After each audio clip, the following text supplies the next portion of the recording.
For any school who's considering a one-to-one, I'd strongly recommend talking to people who have gone through it.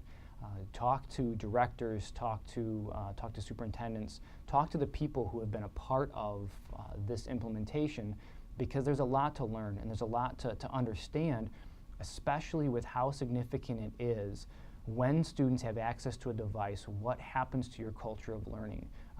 As I've said before, I've conducted about 6 years of research on this topic, and I think by and large was somewhat unprepared for how powerful this can be when you see students all have access to a device and you watch what happens to that learning environment and how they're empowered and how students work toward changing their approach to learning. It's incredibly powerful and it's very exciting, and it's certainly well worth all of the work. Have those conversations with people to determine what do we need to make sure that we're including to be successful. What kind of professional development? What should our approach be to professional development?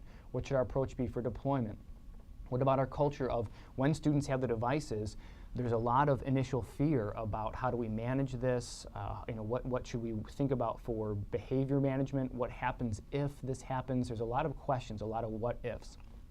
Turn those around, provide the answers, and just ask them what could happen, and show them the possibilities, because they're incredible and they're profound. So have those conversations. Also, I'd strongly recommend looking at that Project Red research to look to see what did they find, what elements did they see were successful, and then conduct some other research as well online. There's a number of studies that have been done that talk about what has happened in schools in a one-to-one scenario with devices. Because are your goals to simply digitize old pedagogy, or are you looking to change your approach and allowing your students to do what they couldn't do before? Things like the SAMR model or the Lodi model.